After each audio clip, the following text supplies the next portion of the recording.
आज हम बात करेंगे वक्फ बोर्ड दिल्ली नरेला अध्यक्ष दीन मोहम्मद जी से। बात करेंगे वक्फ बोर्ड पर भारत सरकार द्वारा उठाए सवालों पर। बात करेंगे वक्फ बोर्ड द्वारा की जा रही मनमानी पर क्या कहना है। बात करेंगे 3 तलाक पर।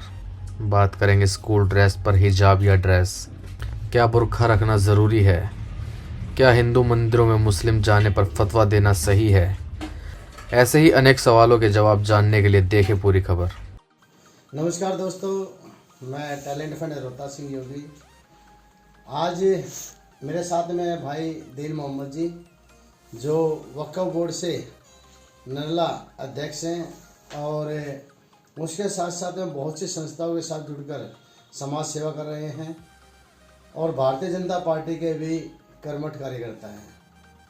आज भाई दीन मोहम्मद जी जानते हैं कि आज का माहौल जो है किस तरह का है और जिस तरह की जो बातें उठ रही हैं भारतीय जनता पार्टी के ऊपर कि भारतीय जनता पार्टी जो है वक्फ बोर्ड को ख़त्म करना चाहती है, क्या ये बातें सही हैं या गलत हैं, कितना इन बातों से वो विश्वास रखते हैं कितना नहीं, वो भी बात जान लेते हैं। सबसे पहले दीन मोहम्मद जी, आपका बहुत बहुत स्वागत है टैलेंट ऑफ इंडिया पे। क्या कहेंगे आज जिस तरह से बातें चल रही हैं वक्फ बोर्ड को लेके? नहीं, देखिए, वक्त के साथ साथ कानूनों में संशोधन होना ज़रूरी है। आज से लगभग 80 साल पहले हालात अलग थे, 70 साल पहले हालात अलग थे।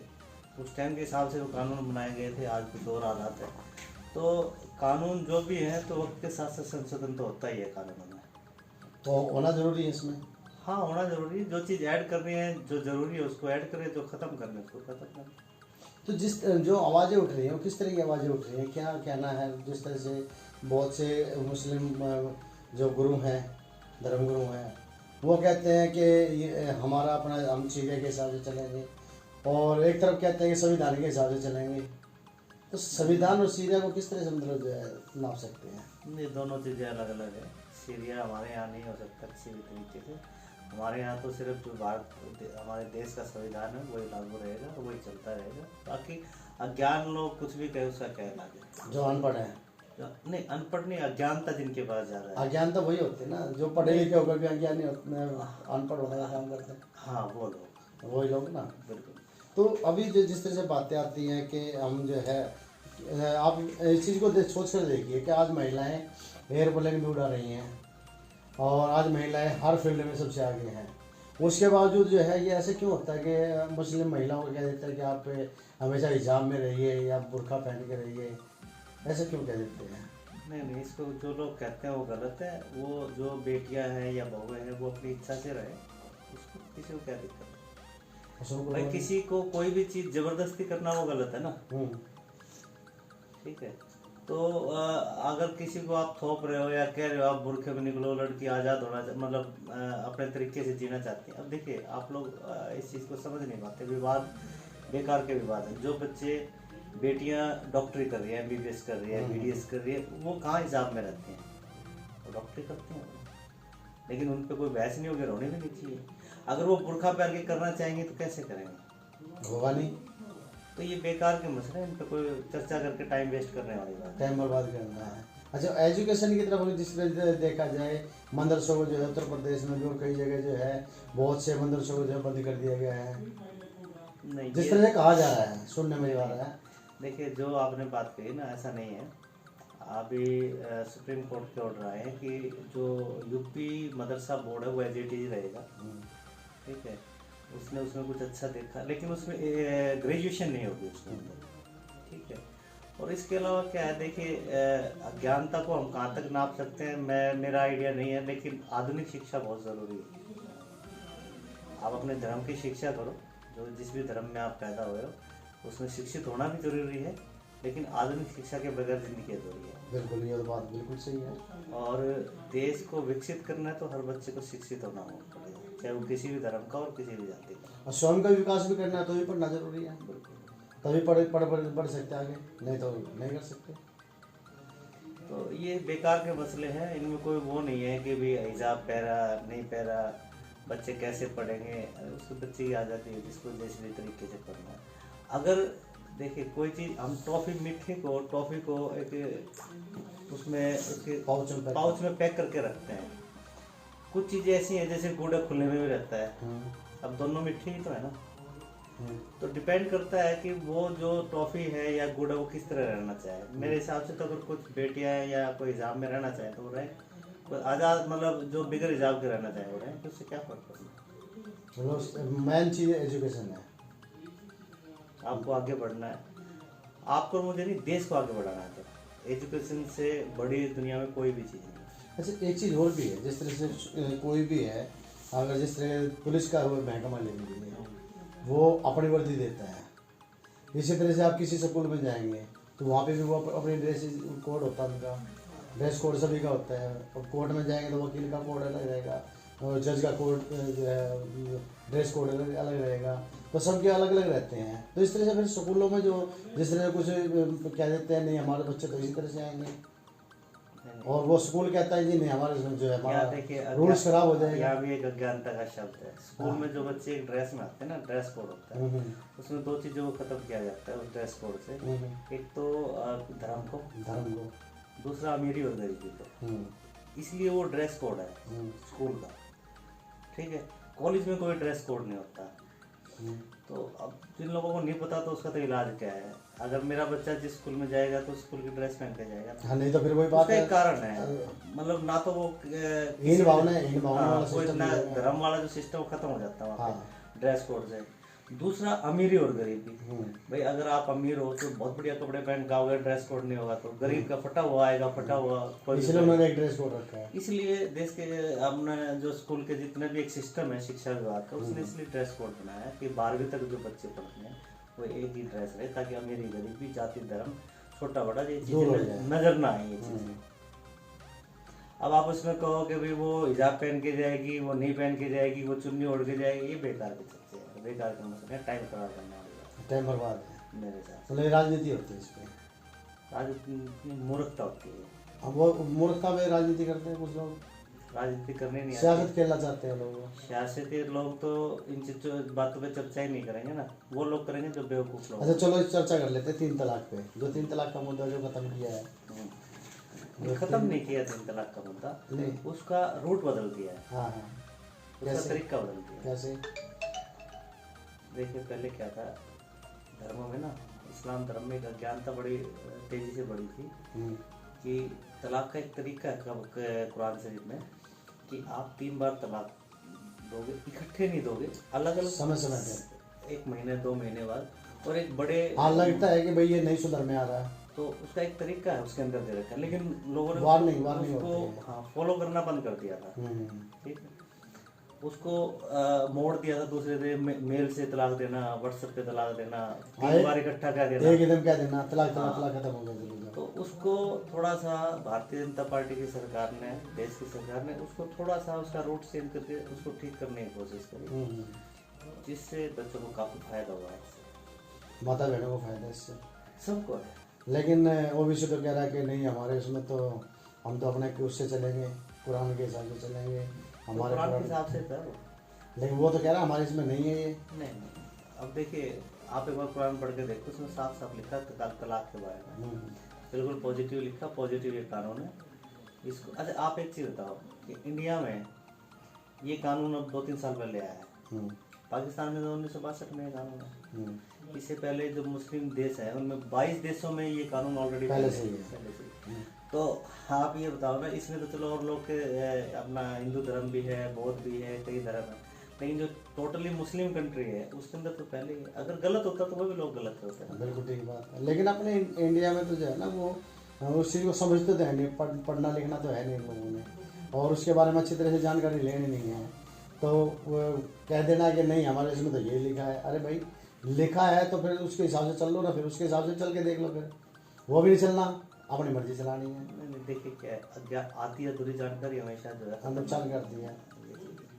ऐसा कुछ नहीं है, देश में जब भी कानून बनते हैं वो अच्छे के लिए बनते हैं। और जैसे अभी पीछे से एक जो है उसमें अरबी भाषा में एक पाकिस्तान के अंदर का ही मसला है ये कि अरबी भाषा में एक उसके ऊपर जो है हलवा लिखा हुआ था ड्रेस के ऊपर, और उन लोगों ने सोचा कि ये तो अल्लाह का नाम लिखा हुआ है, और उसने बेचारे उसको जो है लेडीज को जो है मारना पीटना शुरू कर दिया, उसके ऊपर कपड़े जो है कैम्प बदलवाने पड़े कि तुमने ये कभी हमारे इसको जो है क्या नाम बदनाम कर दिया है। तो जब उसके बाद में पता लगा अरबी भाषा का, जब उसमें वहाँ पे ट्रांसलेट किया गया तो पता चला कि तो हलवा लिखा हुआ था, अल्लाह नहीं था। योगी भाई देखिए कि मेरे हिसाब से ना कोई भी धर्म है वो हमारे लिए है, हम धर्म के लिए नहीं है। कि अगर कहीं मंदिर गिर रहा है, कहीं मस्जिद गिर रहा है, जो आपने एक पीके फिल्म देखी होगी, वो बाबा जी उसमें क्या है कि मैं अपने भगवान की रक्षा करना जानता हूँ, अपने मंदिर की रक्षा। वो आमिर खान कहता है उसमें कि भाई तू एक छोटे से घोड़े पर रह के, एक छोटी सी गली में रह के तू अपने भगवान की रक्षा करे, तो उसको तेरी रक्षा की जरूरत नहीं है। वो तो सबकी रक्षा करता है, जिसने इतने बड़े बड़े ब्रह्मांड बना दी, पूरी दुनिया बना दी, वो रक्षा अपने आप करेगा। वो करने वाला खुद ही है। तो मेरे हिसाब से कोई भी धर्म है वो हमारे लिए है, हम उनके लिए नहीं है। अच्छा, कुछ जो मौलाना है या धर्मगुरु कह लीजिए उनको, वो जिस तरह से मान लिया आप किसी हिंदू धर्म के मंदिर में या कहीं पर भी जाके माथा टेक के आ गए, तो वो कहेंगे कि आपको जो है क्या नाम, वो क्या देते हैं उसमें आपके उसमें, जिस तरह से अभी राम मंदिर में चले गए थे, कुछ अपने जो है नबी थे, वो मौलवी थे जो बीजेपी जनता पार्टी से जुड़े हुए हैं या उनकी विचारधारा से जुड़े हुए हैं, या चाहते हैं कि भाई जिस तरह से अब आप हो, आप भी चाहते हैं भी सब एक साथ मिलकर रहें, इस तरह से राम रहीम एक बना के रखें। ऐसे विचारधाराओं के जो लोग जो उसमें शामिल हो गए कि आपने तो गलत किया, ये आपके खिलाफ फतवा जारी कर दिया जाएगा, इस तरह से। अच्छा एक चीज बताओ, एक चैनल पर बल्कि सीधा सीधा वो चल रही डिबेट चल रही थी। अगर जितने मुसलमान मतलब गलत बात को कह रहे हैं, उनका अगर अल्लाह है तो अल्लाह तो हमारा भी होगा ना, सब कहिए। और दूसरा मैं यूँ कह रहा हूँ कि कोई भी धर्म ये ना समझे राम का उन पे अधिकार है। ध्यान सुनना कि हिंदू धर्म के लोग या कोई भी लोग ये ना सोचे कि राम पे उनका अधिकार है, राम पे सबका अधिकार, सबका अधिकार है, चाहे वो मुस्लिम है, चाहे हिंदू है, चाहे सिख है या कोई भी है, क्योंकि दुनिया में जितने भी भगवान हैं वो सबके लिए है, सबके लिए, किसी एक के लिए नहीं है। ठीक, और इसमें जो है ना हम किसी भी भगवान की रक्षा नहीं कर सकते, हम तो उनके या अपने अल्लाह की रक्षा नहीं कर सकते, हम तो उनके उस पर जिंदा है, वही दे रहे हैं सब कुछ, सब कुछ वही दे रहे हैं। राम है तो प्राण है, प्राण है तो राम है। अज्ञानता का कोई इलाज नहीं है भैया, बच्चों को पढ़ाना जरूरी है। क्या संदेश देंगे आप? वहाँ कि अगर अपने देश को विकसित करना है तो सबको शिक्षित करो। हम लोग कम से कम 50 बच्चों को डेली शिक्षक सरकारी स्कूल में भेजते हैं, उनकी जिम्मेदारी लेते हैं।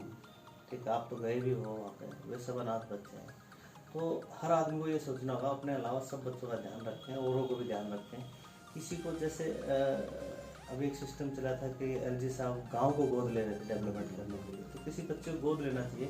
गोद का मतलब ये नहीं अपने घर में रखे हैं मुझे, किसी भी गरीब बच्चे को लो, किसी भी स्कूल में, किसी किसी 2 साल के जो है फीस मैं दूंगा भाई, बस वो गोदी हो गया, वो एक तरह गोदी हो गया, और उससे खर्चा उठा ले। हाँ, बहुत गरीब लोग हैं, उससे देश विकसित होगा। और सबसे ज़्यादा जब से बीजेपी सरकार आई है, मोदी जी आए हैं, तो एक मुस्लिम बच्चों में एक जुनून आया है एजुकेशन के प्रति, आगे बढ़ने का, एजुकेशन को प्राप्त करने का, आधुनिक एजुकेशन का बहुत बड़ा पॉजिटिव इफेक्ट आया है। नीट के एग्जाम में अच्छे नंबर आते हैं बच्चों के, ज़्यादा एग्जाम देने लगे, IAS ज़्यादा होने लगे, दिल्ली पुलिस में ज़्यादा आने लगे, हर उसमें जो है बच्चे टॉप पे आने लगे। लेकिन कुछ तो कहते हैं कि भारतीय जनता पार्टी, मोदी जो है मुस्लिमों का जो है दुश्मन है। देखो कुछ लोग तो अपने माँ बाप को भी गाली बकते हैं, उसका क्या इलाज है? उसका तो कोई इलाज नहीं ना। तो किसी को कुछ भी को, हम स्वतंत्र देश में रहते हैं, अपनी बात कहने का हक है हमें। अच्छा, योगी जी की नीतियों से कितना सहमत है? देखिए योगी जी एक प्रदेश के मुख्यमंत्री है, ज़्यादा मैं उनके बारे में वो नहीं करता, ना जानकारी है ज़्यादा, ठीक है, उनके बारे में पढ़ता हूँ, तो पॉजिटिव है, वो भी अपने राष्ट्र अपने देश के लिए काम कर रहे हैं, अपने राज्य के लिए काम कर रहे हैं। हाँ, जैसे समझ में आएगी वैसे।